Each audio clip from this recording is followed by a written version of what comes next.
시청자 여러분 안녕하십니까? 이슈토크 방입니다. 2026년 올해 가장 큰 관심사는 오는 6월 실시되는 전국 동시지방선거 결과입니다. 이번 선거에서 제주는 다른 지방과 마찬가지로 일몰되는 교육의원을 제외하고 제주도지사와 교육감, 도의원을 뽑게 됩니다. 경선이 시작되기 전부터 뜨거운 물밑 경쟁이 펼쳐지고 있습니다. 오늘 이 시간에는 누가 출마를 준비하고 있고 변수는 무엇인지 짚어보도록 하겠습니다.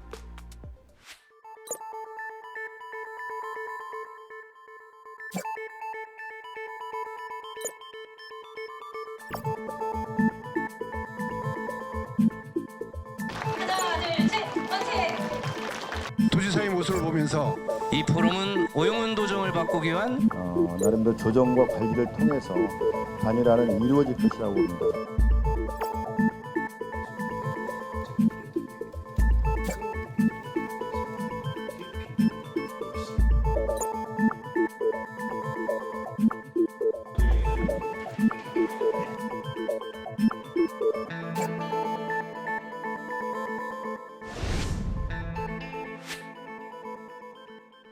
지방선거를 앞두고 공동 보도 협약을 맺고 있죠. 헤드라인 제주의 윤철수 대표 기자, 한라일보 고대로 편집국장, 삼다일보 부남철 편집국장 초대했습니다. 안녕하십니까?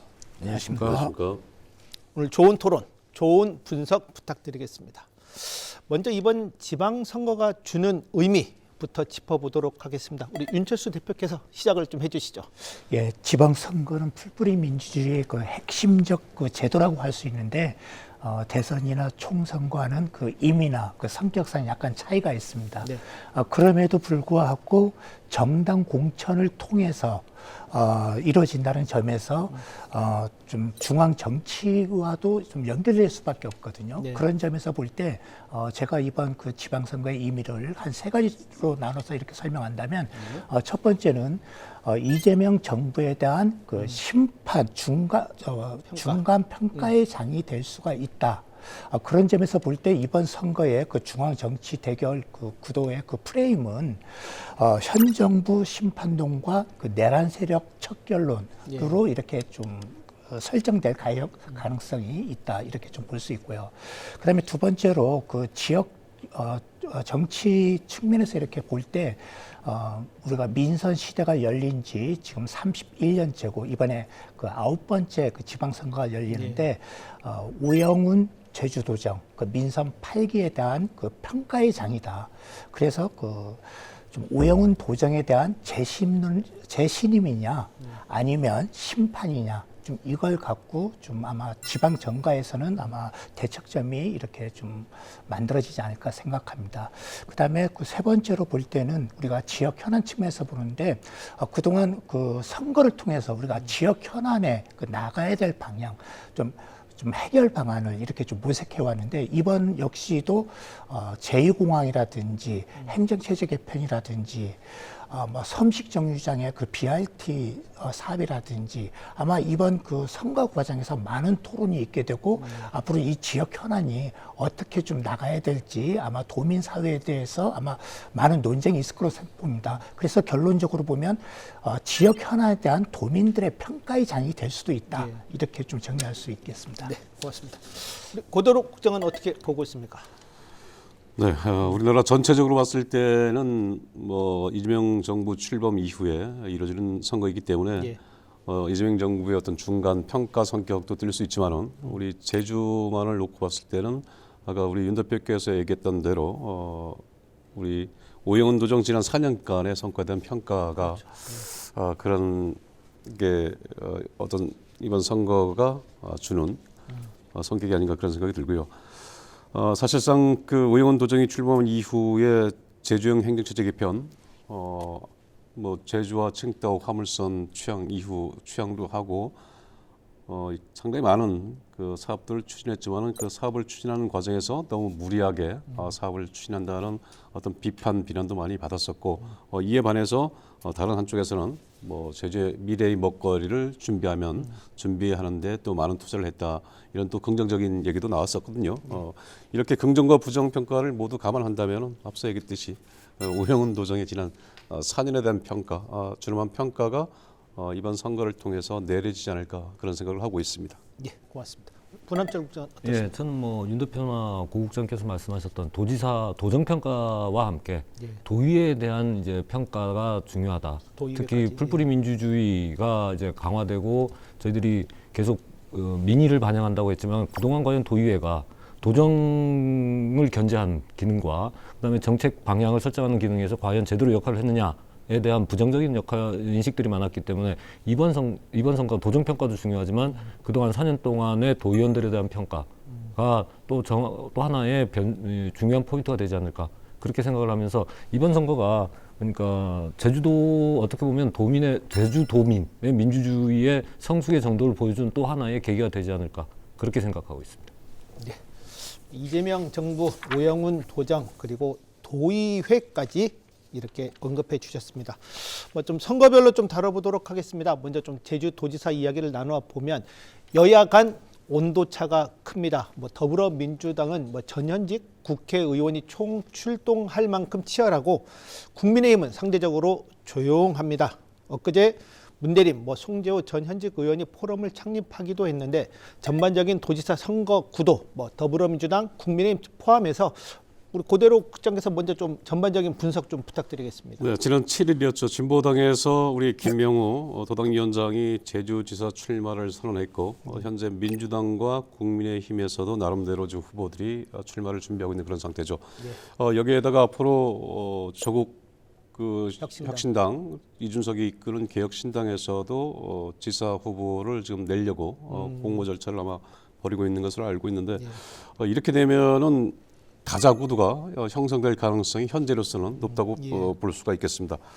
그리고 현재 그 정당별 분위기를 보면은 우선 더불어민주당에서는 오영훈 지사와 문대림 의원, 위성곤 의원 그리고 송재호 전 의원이 지금 엊그저께 예비 후보 자격 심사. 그렇죠. 예비 후보 자격 심사에 신청을 했는데 이렇게 보면은 네 사람이 각자 도생하는 것처럼 보이지만은 재밌는 것은 앞서 얘기했듯이 지난 12일이었죠. 12일 날 우리 문대림 의원과 송재호 전 의원이 뜻을 같이 하는 제주 혁신 포럼을 만들어서 이제 반 오영훈 정서 어떤 정책을 지금 하려고 이제 하고 있는데 원래는 당초에는 우리 위성훈 위원께서도 여기에 같이 합류를 하기로 했었는데 어떤 일이었는지 결국 합류를 하지 않았습니다. 그래서 우리 김한규 의원 같은 경우에는 이미 불출마 선언을 했고요. 위성훈 의원 같은 경우에는 지금 제주 혁신 포럼에 합류를 하지 않았는데 앞으로 위성훈 의원과 우리 김한규 의원의 스탠스 여기 아마 그 경선 구도에 지사선거 경선 구도에 변수로 작용하지 않을까 그런 생각을 하고 있습니다. 그리고 뭐 국민의힘에서는 문성유 전 기재부 기조실장이 일찌감치 출마를 선언하면서 공식적인 선언을 하지 않았지만은 행보를 좀 보이고 있거든요. 여기에다가 이제 오기철 도당위원장과 김승욱 제시월 당협위원장도 이제 출마를 지금 고민하고 있는데 요거 국민의힘 같은 경우에는 앞으로 나오는 그 여론조사 추이도 지켜봐야 될 것 같고요. 그리고 중앙당에서 또 어떤 전략을 선택하느냐에 따라서 아마 후보들 교통정리가 되지 않을까 그런 생각을 하고 있습니다. 종합해 보면은 이번 그 지사 선거는 양당 국민의힘과 민주당의 양당 구도 체제가 아니고 기타 또 분산 정당들이 참여하면서 현재로서는 다자구도가 될 가능성을 배제할 수 없다 이런 생각을 하고 있습니다. 다자구도가 될 가능성이 있다라는 얘기를 해주셨습니다. 부남철 국장께서 어떻게 보고 있습니까? 도지사 선거. 다자구도가 되겠지만 비권과 스몰의 몇 명일지 모르지만 비권과 스몰의 경쟁이다.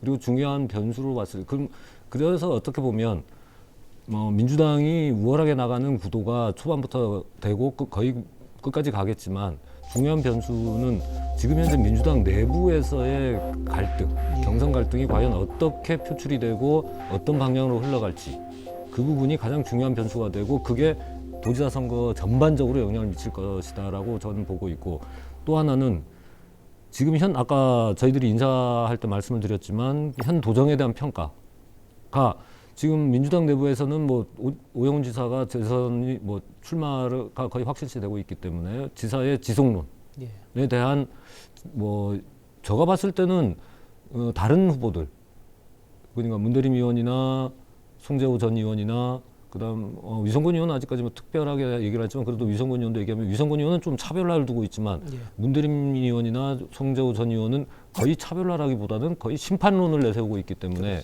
이게 그 갈등 구조와 연결이 될 수도 있고 그리고 국민의힘에서 지금 최근 들어서 이제 그동안의 내란의 강을 건너서 탄핵의 강을 건너면서 이제 좀 도당에서 움직임을 보이면서 심판론을 내세우고 있는데 가장 그런 걸 봤을 때 현 도정에 대한 심판론이 어떻게 작용을 할 것이냐 그 부분과 함께 중앙 정치를 무시할 수는 없기 때문에 저가 가장 이제 국민의힘을 염두에 두고 봤을 때 가장 재밌게 보는 것은 당명이 과연 무엇으로 나올 것인가.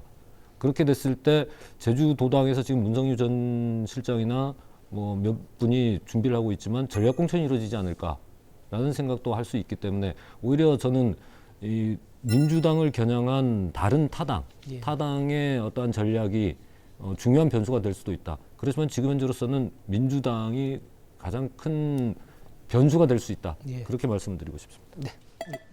예, 뭐 제주 선거에서는 좀 예외했던 점이 있지만 그 역대 대선이 끝나고 한 뭐 1년 정도 기간을 두고 치러진 그 지방선거에서는 여당이 절대적으로 유리했거든요. 2017년 대선 그 문재인 대통령이 당선된 후 1년 후에 치러진 2018년 제7회 지방선거에서는 전국 17개 중에 그 민주당이 14곳에서 승리를 합니다. 국민의힘은 두 곳, 그다음에 무소속에서 한 곳인데 그 무소속이 바로 제주도였고요. 그다음에 2022년에 그 윤석열 대통령이 당선된 후 바로 직후에 치러진 지방선거에서는 17곳 중 그 국민의힘이 12곳에서 승리를 합니다.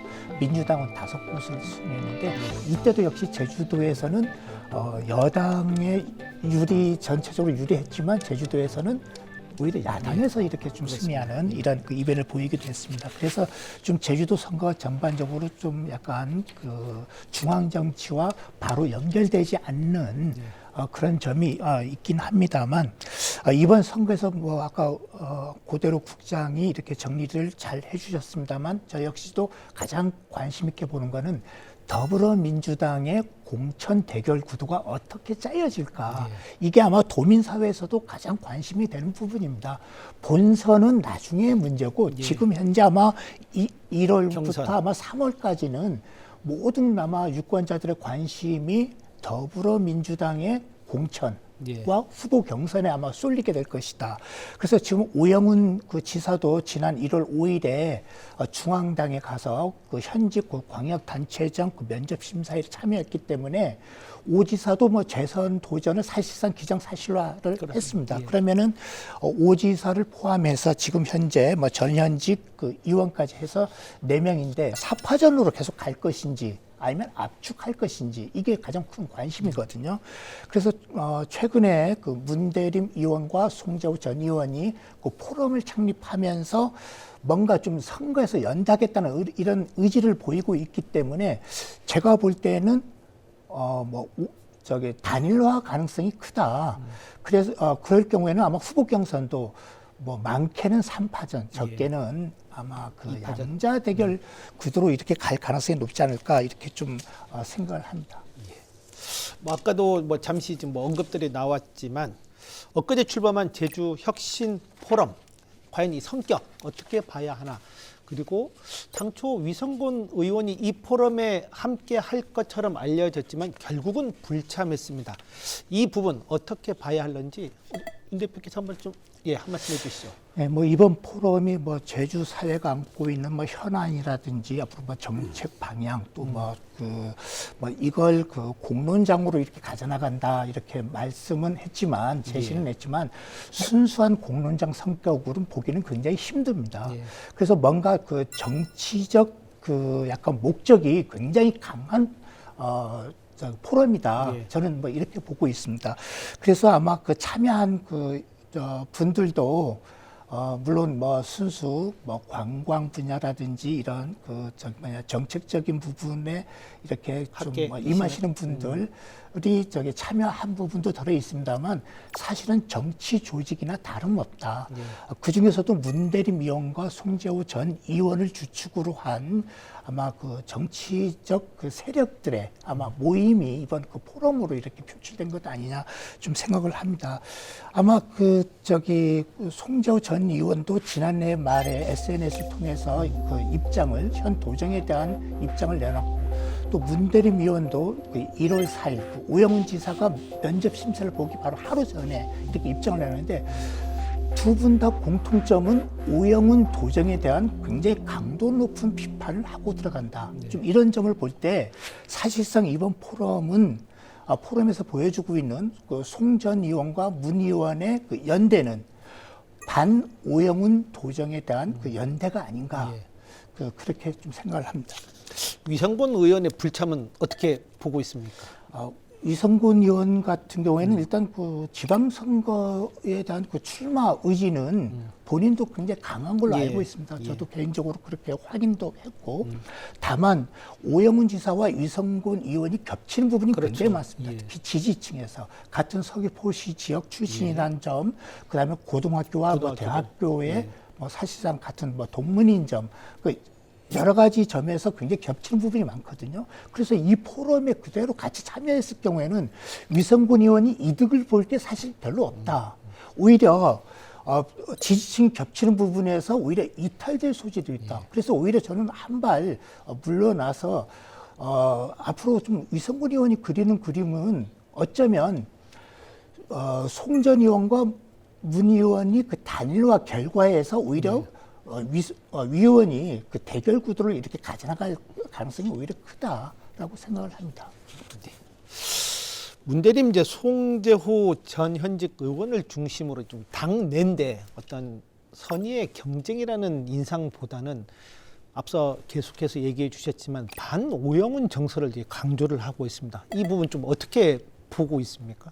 이게 좀 어렵지만 구원 그러니까 네. 지난 2022년 선거 이후에 쌓였던 원한을 표출하는 게 아니냐. 좀 표현이 거칠지만 그 당시를 되돌아보면 경선이 끝나면서 원팀을 꾸렸습니다. 오영훈 지사와 문대림 그렇죠.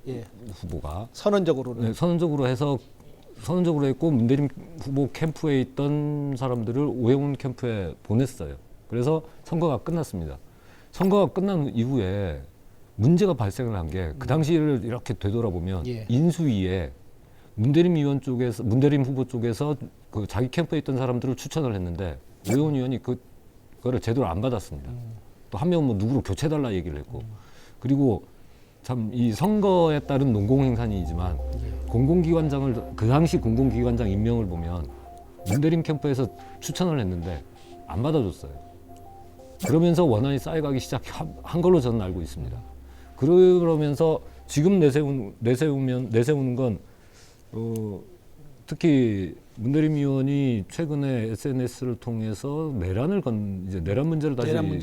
당시 문제를 건드리면서 오영훈 지사의 어떻게 보면 약점일 수도 있는 오영훈 지사의 그 당시 행적을 다시 한번 이제 공격을 하면서 좀 거칠게 나가는 부분이 있는데 이 부분은 송재호 의원도 마찬가지지만 오영훈 지사가 선거 3년을 거치면서 이제 4년째 되면서 그동안 당내 관리를 잘못했다.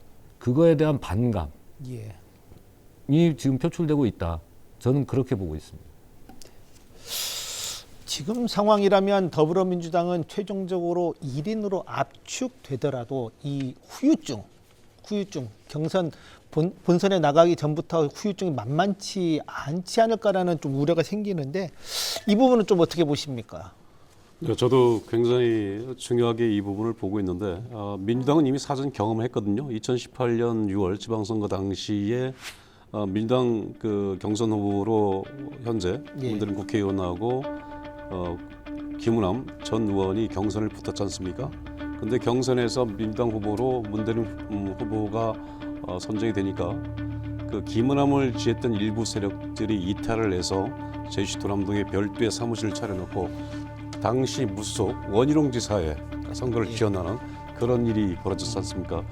그게 지금까지 뭐 그거로 인해서 물론 뭐 그게 상당히 선거에 많은 영향을 줬고 어떻게 보면은 무소속 원희룡 지사의 당선에 상당히 많은 기여를 했다 이런 평가도 받기도 했었는데 지금 이 상처가 지금 선거 때마다 민주당 내부에서 회자되는 얘기거든요. 그렇기 때문에 앞으로 민주당에서 1인 후보로 이렇게 압축해서 선정을 하더라도 이 경선 후유증에 대한 치유를 제대로 하지 못하면은 좀 선거도 어렵게 진행될 가능성도 있습니다. 특히 국민의힘과 민주당 후보 간의 그 승부가 오차 범위 내에서 벌어졌을 때는 충분히 약간 배신할 수 있는 분열할 수 있는 가능성은 있지 않을까 저는 그 점을 우려하고 있습니다. 예. 2024년에 그 제주시 갑 선거구에서 예. 그 총선 당시에 그 송재호 당시 현역 의원과 도전자인 그 문대림 의원 간의 아주 치열한 그 공방이 그렇습니다. 벌어졌지 않습니까? 아주 뭐 그 각종 의혹 제기도 굉장히 많았고 그래서 더 이상 뭐 이 정도 앙금이면 치유가 거의 뭐 불가능하다 이렇게 불가능하겠다. 좀 생각을 했거든요. 그래서 그러면은 본선에서도 문대림 당시 의원이 경선에서는 이겼지만 본선에서는 힘들 것 아니냐 이런 우려도 있었습니다. 하지만 뭐 결과는 거의 원사이드하게 그 민주당의 그 승리를 이렇게 끝났거든요. 그래서 총선에서도 거의 뭐 정당 요인이 절대적으로 그 민주당의 뭐 깃발만 꽂으면 일단 50%는 먹고 들어간다 제주에서 약간 그런 정서가 좀 있어서 그런 분위기 때문에 약간 그런 것도 있지만 좀 생각외로 후유증은 크지 않았다. 좀 이게 아마 손해는 학습이 좀 되었던 것 같아요. 그래서 이번에도 아마 그 문 의원과 송 전 의원이 굉장히 오영훈 도정을 향해서 강하게 나오는 것도 아마 그런 2024년의 그 경험. 일단 그 후보 공천까지만 잘 하면 본선에서는 어찌어찌 그 봉합하면서 갈 수가 있다. 특히 민주당 같은 경우에는 뭐 공천 불복 이런 거에 대해서 굉장히 엄격하게 페널티를 적용하고 있기 때문에 아마 그 후보 경선에서는 굉장히 그 치열한 아마 공방을 벌이면서도 그런 위험 감수를 하면서도 아마 그렇게 가지 않을까 좀 생각을 합니다. 저는 오히려 경선 과정에서 그러니까 경선이 끝나고 선거 본선에 갔을 때는 뭐 다 이제 없어지겠 뭐 뒤로 감춰지겠지만 경선 과정에서는 치열한 난타전. 난타전보다는 더 간 뭐 공중전까지 펼치면서 진짜 제주 도민들이 혐오증을 불러일으킬 정도까지 가지 않을까. 지금 현재 오지사 측에서는 별다른 반응을 보이고 있지는 않지만 결국엔 경선에 들어가면 반응을 보일 수밖에 없고 토론이 벌어지게 됐을 때 아까 윤 대표께서 얘기하셨던 2024 총선 당시 지난 총선 당시에 여러 가지 문제점들 그 두 문 의원과 송재호 전 의원이 불러일으켰던 여러 가지 문제점들 또 오영훈 지사를 향해서는 내란의 문제를 계속 건들 거거든요. 그리고 지금 현재 도정평가에 대해서 계속 지금도 계속 제기가 되고 있고 그게 본격화되면서 그 민주당 내부에 돌이킬 수 없는 상처를 내지 않을까.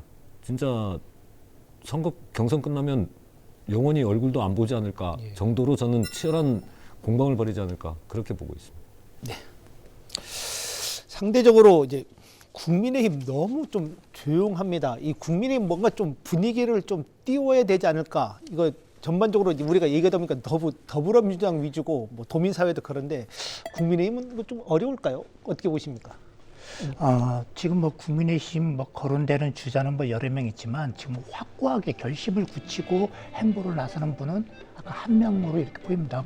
그 문성육 전 기재부 그 실장인데 아마 조용하게 이렇게 행보의 특징을 보면 굉장히 뭐 도전자, 뭐 돌풍을 일으키겠다라는 이런 행보가 아니라 굉장히 조용하게 하면서 좀 도민들을 접촉하는 이런 행보를 보이고 있거든요. 그래서 저도 좀 이렇게 좀 특이하게 보고 있는데 아마 그 새로운 인재 영입이 없고 아마 추가적으로 국민의힘으로 한번 도전해보겠다라고 이렇게 선언하는 주자가 있을지 없을지 모르겠지만 지금 상황에서는 거의 없을 것 같기도 하다 이렇게 보입니다. 그래서 앞으로 국민의힘 같은 경우에는 뭐 중앙당의 방침에 따라서 뭐 달라질 수도 있지만 그 문성유 전 실장 그 중심으로 이렇게 그 선거 준비가 꾸려질 가능성이 굉장히 좀 크다 이렇게 생각을 합니다.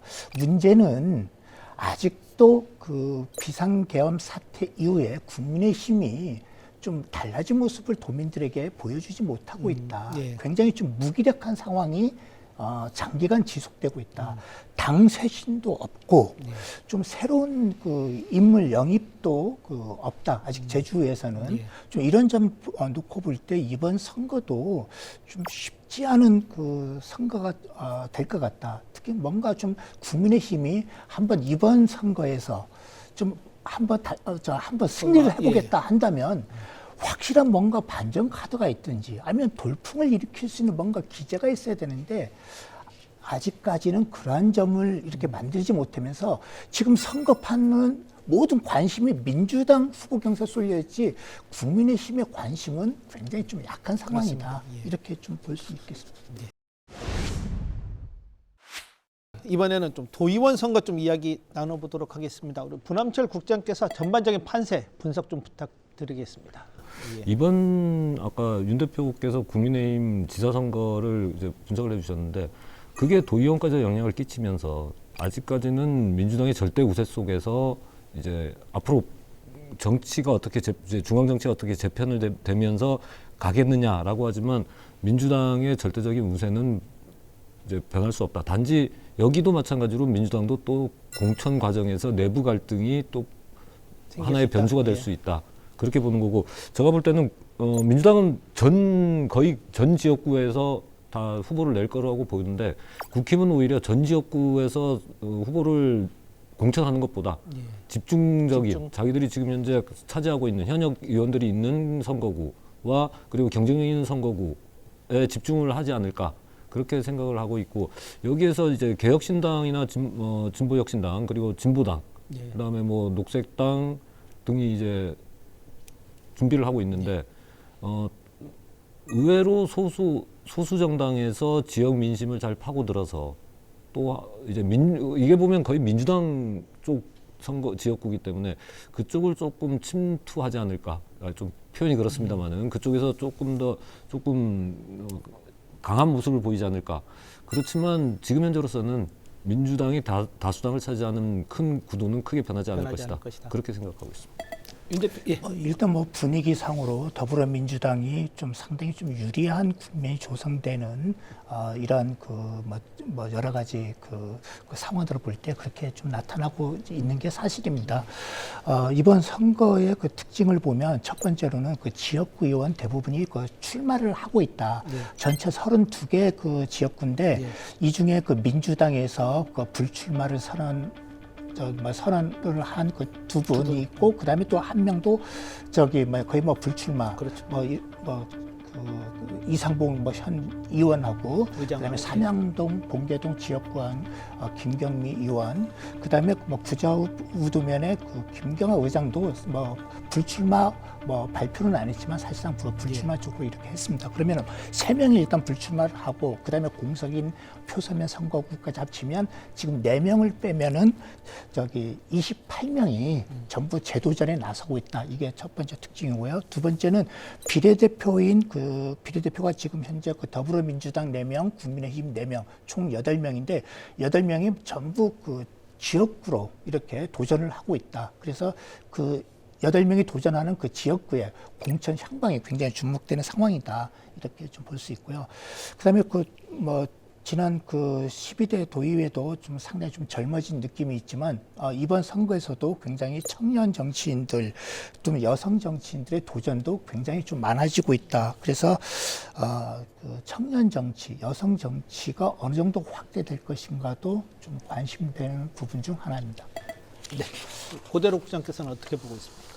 네, 지난 2022년 6월 지방선거 당시에는 이제 정권을 바뀌었죠. 윤석열 대통령이 당선된 이후에 치러지는 지방선거에서 우리 국민의힘이 좀 선전하지 않을까 기대를 했었는데 아까 윤 대표께서 얘기했듯이 32개 선거구 가운데 민주당에서 23석 그리고 국민의힘에서 8석 그리고 무소속이 1석을 얻었거든요. 근데 이번 선거는 국민의힘 입장에서 봤을 때는 윤석열 대통령 탈핵 이후에 치러지는 선거기 때문에 굉장히 고전을 면치 못할 것이다. 이렇게 보고 있고 또 그렇기 때문에 지금 그 도내 지역 선거구를 보면은 국민의힘에서는 후보가 나오지 않는 그런 선거구도 많거든요. 그래서 이거를 앞으로 이제 어떻게 극복해 나갈지 하나를 저희들이 좀 관심 있게 보면 되겠고요. 또 하나는 당시 2020년에는 정의당과 진보당에서 세 군데 세 개 선거구에 출마를 했는데 여기에서도 한 석도 거두지 못했거든요. 그래서 이번 지방선거에서는 과연 이런 군소 정당들이 정말 한 석이라도 차지해서 의회에 진출할 수 있을지 이에 대한 관심도 굉장히 높습니다. 이걸 좀 관심 있게 지켜보는 것도 좋을 것 같습니다. 이번 도의원 선거에서 좀 개인적으로 좀 관심이 가는 선거구 있을까요? 우리 부남철 국장 어떻습니까?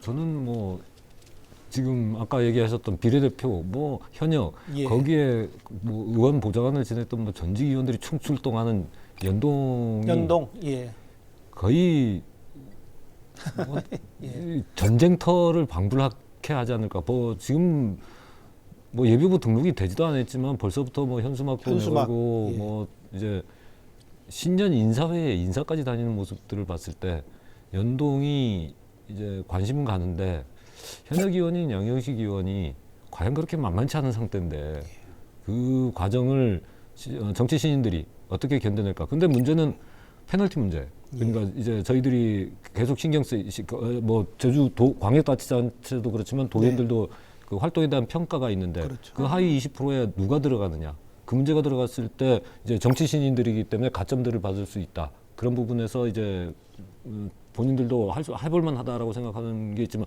그렇다고 뭐 양 의원이 20%에 들어간다는 얘기는 아니지만 우선은 정치 신인들에 대한 가점 이런 문제들이 들어갔을 때 연동이 어떻게 요동을 칠지 그리고 이게 냉정하게 얘기하면 도지사 선거와 연결돼서 돌아가는 이제 같이 가는 거기 때문에 이제 도지사 경선이 또 어떻게 가느냐에 따라서 이 문제도 같이 갈 수 있기 때문에 조금 저는 연동이 가장 재미있는 선거가 되지 않을까 그렇게 생각하고 있습니다. 가장 많은 후보군들이 지금 몰려 있기 때문에 뭐 저도 뭐 연동도 굉장히 관심을 갖고 있습니다만 또 하나 그 노영을 지금 이상봉 의장이 지역구인데 이상봉 의장이 일단 이번 선거에 불출마하기로 하면서 좀 무주공산이 됐는데 여기에 민주당 후보로 누가 나설 것인가 이게 초미 관심사입니다. 여기 역시도 지금 현재 비례대표인 이경심 의원과 현지용 의원 이 두 분이 지금 그 출사표를 던져서 벌써 뭐 작년부터 굉장히 물밑 경쟁이 치열합니다. 그래서 그 여기에서 그 뭐 두 그 의원 중에 현역 비례대표인 두 의원 중에 누가 되느냐에 따라서 아마 본선 구도가 상당히 좀 달라질 수도 있다 이렇게 생각합니다. 물론 그 변수는 아까 부남철 국장이 얘기했던 민주당 같은 경우에는 지금 뭐 27명 중에 그 불출마 그 서약서를 제출한 2명을 제외한 25명을 중심으로 해서 그 하위 20%를 가려내기 위한 평가를 진행하고 있거든요. 그러면 최소한 지금 25명 중에 5명이 그 일단 하위 20%에 속합니다. 물론 공개되지는 않습니다. 다만 후보 경선이 끝난 다음에 그 투표수에 이걸 반영해서 감점을 시키거든요. 그래서 하위 20%에 든 의원은 굉장히 불리할 수밖에 없다. 이렇게 좀 볼 수가 있는데 이것뿐만 아니라 좀 지금 뭐 정치 신의 얘기를 제가 아까 꺼냈습니다만 여성 정치 신의 그다음에 남성 정치인들 같은 경우에도 청년 정치인들 또 처음 도전하는 그 정치인들은 좀 가점을 가점이 받거든요. 있죠. 예. 그러면 상대적으로 지금 경선을 치러야 되는 현직 도의원 같은 경우에는 일단 뭐 이렇게 가점 받는 것 없이 예. 하니까 오히려 상대적으로 감점이랑 마찬가지거든요. 그래서 약간 불리한 상황 속에서 경선을 해야 되기 때문에 앞으로 그 후보 경선에서 이변이 나타나는 선거구가 적지 않을 것이다. 이렇게 생각을 합니다. 네, 고대록장께서는 어떤 선거구 좀 관심 가십니까? 저는 그 환경투자, 환경투자. 환경투자 같은 경우에 굉장히 관심을 많이 갖고 지금 지켜보고 있는데 거기 같은 경우는 이제 그 국민의힘 김원찬 후보와 민주당의 김승준 의원이 예. 초등학교, 중학교 동창이거든요. 예. 어릴 때 같이 이렇게 지냈고 당시에 30표 차이가 나서 김원찬 후보가 졌거든요. 예. 근데 4년이 지나서 제가 현장 가서 보니까 4년 전과는 다른 분위기도 느낄 수 있고. 이번에 그분 그냥 나오시는 거죠? 그렇죠. 예. 두 분이 다시 이제 재대결을 하는 거죠. 리턴 매치하는 걸로 해서. 그래서 굉장히 그 표를 더 벌릴 수 있을지, 표를 줄일 수 있을지, 아니면 역주행될지 이게 관심 있게 제가 지켜보고 있고요. 또 하나는 국회의원 보좌관 출신들이 나오는 지역구, 그리고 역시 지금 관심 있게 보고 있는데 지금 오라동 같은 경우에는 강정범 문대림 의원의 보좌관이 출마를 하고 지금 이승화 도의원이 이제 3선 도전을 하지 않습니까? 자, 그런데 그곳 같은 경우에 지금 강정범 의원 같은 경우는 그 오라에 연구가 없거든요. 아마 한림이 고향으로 알고 있는데 자, 그런 사람들이 시내에 동으로 와서 그렇게 낙하산식으로 공천을 받아서 했을 경우에 과연 그것에 대해서 우리 유권자들이 어떤 판단을 내릴지 그것도 하나 좀 주의 있게 봐야 될 것이다. 봐야 될 대목이 아닌가 그런 생각이 듭니다. 예. 네, 그래서 제가 관심 있게 보고 있습니다. 네. 뭐 더불어민주당 얘기 좀 많이 하고 있습니다만은 국민의힘도 도의원 선거구에서는 뭐 좀 인물난을 겪고 있는 것 같습니다. 이런 와중에 국민의힘들끼리 좀 선거구 겹친다. 뭐 한림이라든지 뭐 서귀포 서홍동인가요? 그렇게 한 선거구에 국민의힘 2명이 나온다라는 이야기도 듣고 있는데 국민의힘 분위기 좀 어떻게 보고 있습니까? 일단 뭐 국민의힘은 그 인물난을 겪고 있는 게 사실입니다. 물론 뭐 그 32개 그 지역구 중에 뭐 대부분 일단 뭐 출마할 가능성이 있는 주자가 있다라고는 하지만 상당히 억지식으로 다 설정이 되면은 뭐 한 30개 정도는 이렇게 좀 채워놓을 수 있지만 예. 좀 이렇게 민주당처럼 막 치열한 이런 경합 뭐 이런 양상은 아닙니다. 아까 그 서귀포시 얘기했는데 정방, 중앙, 천지, 서홍동에 지금 현역 그 의원이 강상수, 국민의힘 강상수 의원인데 또 비례대표인 강하영 의원이 예. 이렇게 도전하면서 국민의힘 국민의힘에서는 유일하게 좀 지역구의 좀 다툼이 좀 치열한 선거구다 이렇게 좀 볼 수 있고요. 그다음에 한림 같은 경우에는 양용만 의원이 현역인데 그 이남군 그 비례대표 의원이 이렇게 도전하면서 여기도 그 현역 의원들 간 이렇게 경쟁이 좀 예상되는 선거구입니다. 그럼에도 불구하고 전반적으로는 좀 약간 분위기가 이렇게 고조되지 못하고 있습니다. 상당히 좀 약간 분위기가 좀 가라앉은 듯한 이런 그 모습 보이고 있는데 이유는 뭐냐면 뭐 공직자 출신이 뭐 입당 선언 뭐 기자회견 뭐 이런 거 갖기도 합니다만 예. 탈당도 적지 않다. 지금 예를 들어서 이동 갑 선거구도 원래 지난 선거에서 국민의힘으로 출마했던 후보가 이번에는 무소속으로 오히려 탈당해서 하는 경우도 있고요.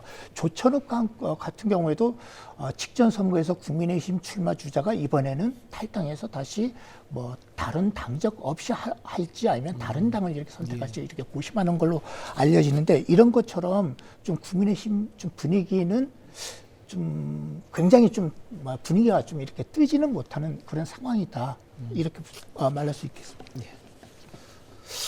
현재까지 제주도의회 의원 정수가 확정되지 않고 있습니다. 교육위원 5명 분, 일몰되는 이 5명 분을 이제 어떻게 할 것이냐가 이제 관건인데 교육위원을 뺀 40명으로 가느냐, 5명 내지는 2명 또는 3명의 정수를 확보하느냐, 정수를 추가 확보하더라도 이걸 어디에 어떻게 넣느냐, 이 또한 고민입니다. 이 부분은 좀 어떻게 보고 있는지 궁금합니다.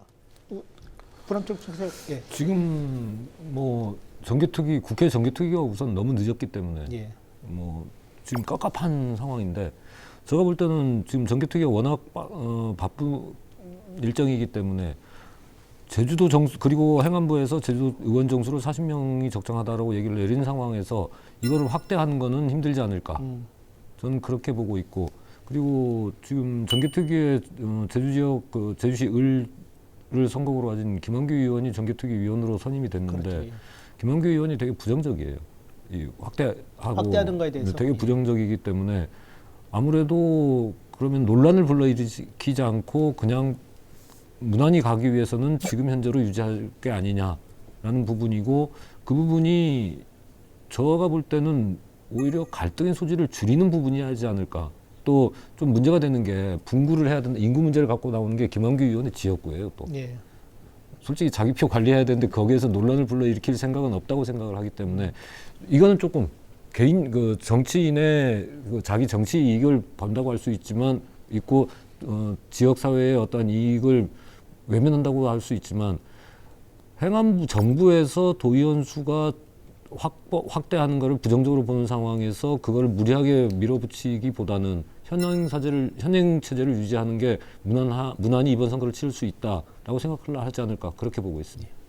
예, 그대로 보자. 네, 행안부에서는 아까 우리 부국장께서 얘기했듯이 이제 40명으로 예. 40명을 하는 게 40명을 정원으로 하는 게 맞다는 식의 일권 해석을 내렸는데 그 물론 뭐 정책특별위원회에서 의원 정수를 정하고 이후에 우리 도의회에서 선거구 획정위원회에서 그 조례를 통해서 비례대표 의원 정수는 아마 결정을 하겠다 계속 보이는데 저는 뭐 이것을 어떻게 보냐 그러면은 우리가 도의원 정수가 부족해서 지역민들이 생활에 어렵다거나 일을 함에 있어서 좀 불편이 많다 이러면 당연히 늘려야 되는 게 맞겠죠. 하지만은 그렇게 되지 않은 이상 구태여 늘릴 필요가 있을까요? 저는 늘 그런 생각을 하고 있는데 아마 국회 정책특별위원회에서 정책특별위원회에서도 아마 이 점도 굉장히 고민을 하게 될 것 같고요.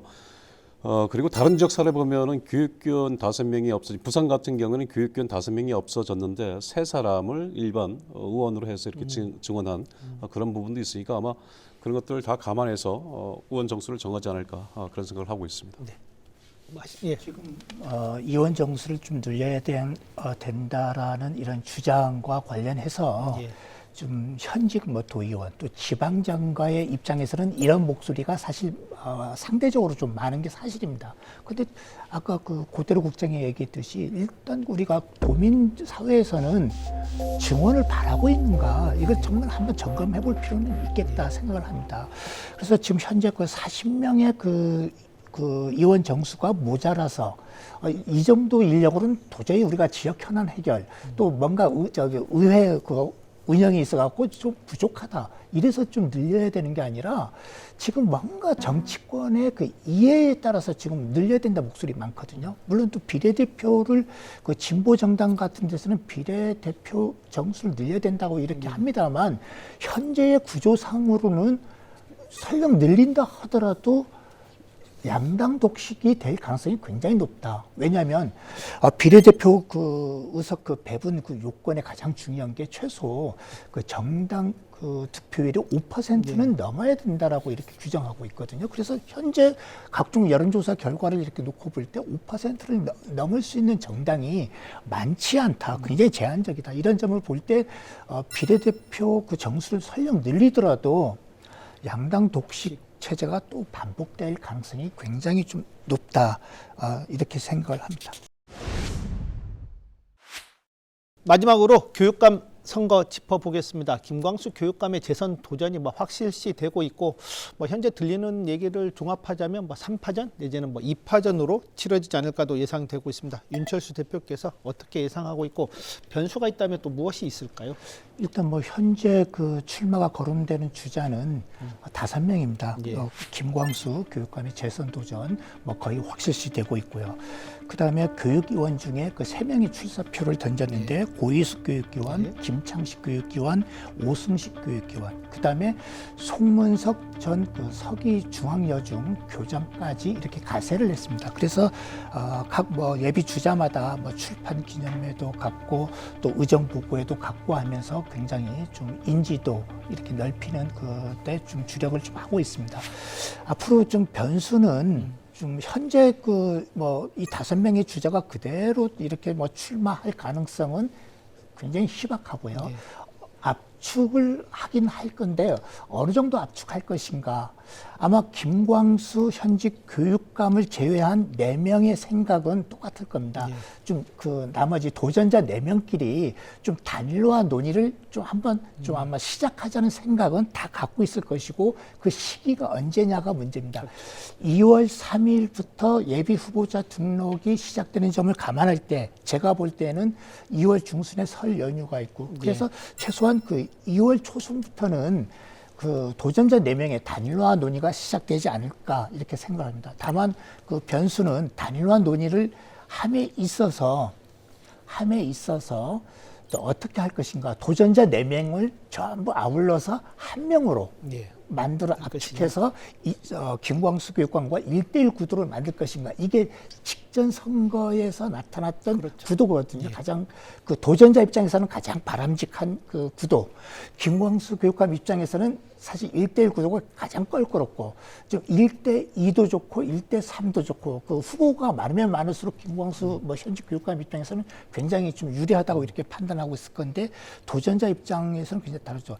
이렇게 아까처럼 도전자 4명이 한 명으로 단일화시킬 것이냐 아니면 그 이념 성향별로 뭐 진보, 중도, 보수 이러한 그 정치 성향별로 나눠서 이렇게 단일화를 할 것이냐. 뭐 이 경우에는 뭐 3명이 뭐 출마할 수도 있고요. 2명이 도전자로 압축할 수도 있습니다. 그래서 2파전 또는 3파전으로 갈 가능성도 있다. 이렇게 볼 수가 있겠습니다. 고대로 국장 어떻게 보고 있습니까? 네, 저도 뭐 2, 3파전으로 이렇게 생각을 하고 있는데 우리나라 그 전문 여론조사 기관인 리얼미터에서 매달 그 전국 17개 시도 단체장과 교육감에 대한 그 뭡니까 직무수행 평가를 하고 있지 않습니까? 근데 김광수 교육감 같은 경우에는 지난해 11월까지 6개월 연속 긍정평가에서 전국 교육감 가운데 1위를 차지했거든요. 아직 12월 그 직무수행 평가는 아직 그 나오지 않았는데 그게 어떻게 될지 또 궁금사항이긴 한데 이렇게 김광수 교육감에 대한 긍정평가가 높은 상황에서 지금 교육감 3분이 이제 출마를 했을 경우에 거의 1대1로 해서 맞붙기는 굉장히 힘들 걸로 봐요. 힘들 걸로 보고 그렇기 때문에 앞으로 여론조사 추이를 지켜보면서 이 3명의 후보가 같이 연합을 하든지 아니면 일부가 또 뭐 김광수 교육감 쪽으로 갈 수도 있겠죠. 이런 충분히 가능성을 생각해 볼 수 있고요.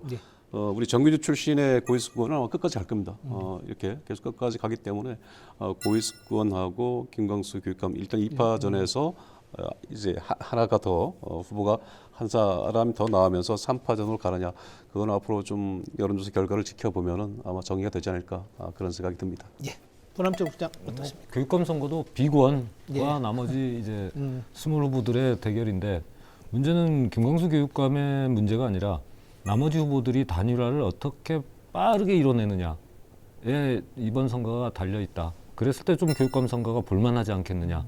지금 현재 봤을 때 예전에는 교육감 선거가 진보 보수의 충돌, 대결 구도를 보였었는데 지금 제가 봤을 때는 교육 쪽에서는 많이 특히 제주 교육감 선거에서는 그런 성향이 많이 빠졌다고 생각이 되기 때문에 오히려 교육 현안, 지금 현재 교육 이슈에 대해서 후보들이 단일화를 이뤄내고 그 내용을 어떻게 정리해서 김광수 교육감의 그 현재 그 교육 행정 평가를 어떻게 공략을 하느냐 그 문제에 달려 있다고 보기 때문에 오히려 뭐 아까 뭐 두 분께서 다 말씀하셨지만 김광수 교육감 입장에선 뭐 후보가 많을수록 여유가 있을 거고 또 그걸 반대로 얘기하면 빨리 상대 진영에선 빨리 단일화를 이뤄야 되는데 예전에 교육감 선거는 단일화를 했다가도 또 파열음이 나서 또 출마해버리고 뭐 그런 거기 때문에 특히 이 교육감 선거는 단일화 조금 힘들다고 보기 때문에 앞으로 이 좀 다자구도가 좀 오래 가지 않을까 그렇게 생각하고 있습니다. 뭐 하나 또 변수가 있다면 그 정무부 교육감 제도가 신설됐지 않습니까? 아직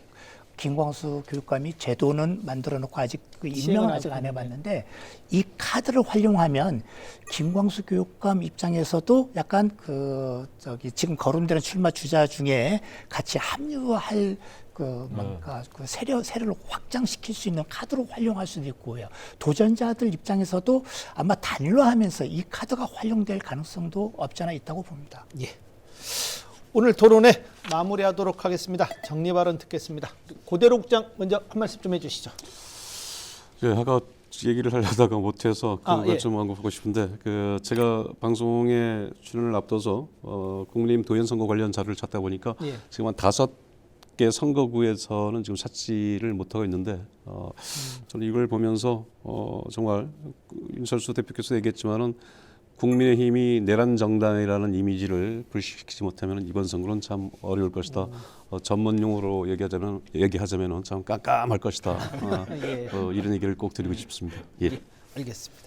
네, 분함철 국장 마무리 발언 부탁드리겠습니다. 네, 이번 선거가 이제 본격화됐다고 볼 수밖에 없는 상황에서 가장 중요한 건 네거티브가 아닌 포지티브. 정책 선거가 가졌었다면 뭐 저희들이 매번 하는 얘기지만 늘 그게 빗나가서 기대감을 저버려서 아쉽긴 하지만 이번 선거만큼은 초반은 저는 조금 지금 난타전이 벌어지고 있지만 그래도 이제 본격화되고 예비후보 등록이 시작되면서 조금 더 정책 선거가 됐으면 하는 바람이고 그 과정에서 저희 유권자들도 후보들 제주의 미래를 이끌 후보가 누구냐를 냉철하게 판단하는 그런 시간이 됐으면 좋겠습니다. 네, 고맙습니다. 마지막으로 윤철수 대표 마무리 발언 부탁드리겠습니다. 오늘 제주 선거판 흐름을 전반적으로 좀 살펴봤는데요. 중요한 것은 유권자들의 판단과 선택 아닌가 생각을 합니다. 최근에 아주 요동치는 민주당의 약간 공천 경합 과정에서 제기되는 이슈들, 쟁점들은 사실은 정치권에서 제기하는 정치권에서 설정한 프레임 중심인데 앞으로는 유권자 중심의 의제 설정이 굉장히 좀 중요하다 이렇게 좀 생각을 합니다. 우리 언론의 역할도 굉장히 중요한데요. 자칫 정치권에서 제기하는 프레임이 설정된 그런 이슈를 따라가기 하다 보면 정작 우리가 유권자 의제를 놓칠 가능성이 굉장히 높다 이렇게 생각을 합니다. 그런 의미에서 우리 언론 사사가 이번 지방선거를 앞두고 공동보도 협약을 맺은 건 굉장히 좀 의미 있다고 생각을 합니다. 앞으로 좀 여론조사도 같이 하고 후보자 토론회도 같이 하면서 이 과정에서 후보자 검증과 정책 검증 그리고 나아가서 유권자 알 권리를 충족시키는데 우리 언론 사사가 좀 힘을 합쳐서 좀 잘 해야 되지 않을까 생각합니다. 저 또한 그런 각오를 한번 해봅니다. 네, 오늘 귀한 시간, 귀한 토론 감사합니다.